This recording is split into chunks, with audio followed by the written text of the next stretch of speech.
एक तरफ जहां सचिन पायलट के समर्थक उन्हें राजस्थान का अगला मुख्यमंत्री देखना चाहते हैं, तो वहीं राजस्थान के प्रदेश अध्यक्ष भी पीछे नहीं हैं। गोविंद सिंह डोटासरा अभी से इसकी तैयारी में लग गए हैं। सीकर संभाग और नीमका थाना जिले को निरस्त करने के विरोध में सीकर कोर्ट के परिसर के बाहर अभिभाषक संघ का क्रमिक अनशन जारी रहा। इसी क्रम में राजस्थान कांग्रेस कमेटी अध्यक्ष गोविंद सिंह डोटासरा ने अनशन स्थल पर पहुंचकर अपना समर्थन दिया। उनके साथ जिले भर के कांग्रेस कार्यकर्ता भी मौजूद रहे, जिन्होंने सरकार के इस फैसले के खिलाफ आक्रोश व्यक्त किया। डोटासरा ने मीडिया से बातचीत में भाजपा सरकार पर तीखा हमला बोलते हुए कहा कि भाजपा नेताओं को समझाने वाला कोई नहीं है।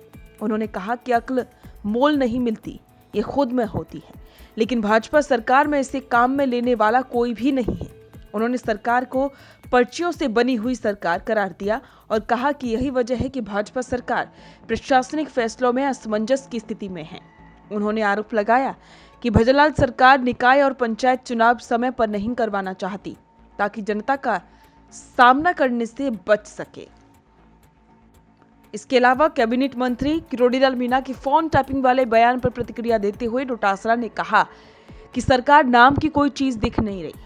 उन्होंने कहा कि जब विधानसभा में गतिरोध उत्पन्न हुआ तो मुख्यमंत्री और गृह मंत्री को खुद अपनी बात रखनी चाहिए थी, लेकिन सरकार सदन में चुप रही और बाहर बयान दिलवाए गए।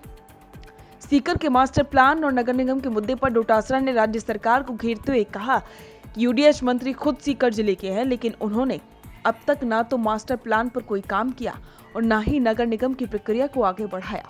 उन्होंने कहा कि परिसीमन की प्रक्रिया केवल चुनाव टालने का बहाना है, क्योंकि अगर परिसीमन पूरा होता है तो 6 महीने के भीतर चुनाव कराना अनिवार्य होगा। डोटासरा ने इसे सरकार की चुनाव टालने की रणनीति करार दिया है।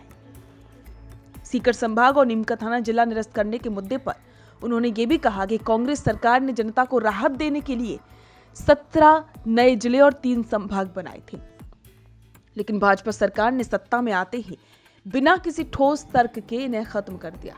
उन्होंने आरोप लगाया कि भाजपा सरकार खुद निर्णय नहीं ले पा रही है और दिल्ली से आई पर्चियों पर चल रही है।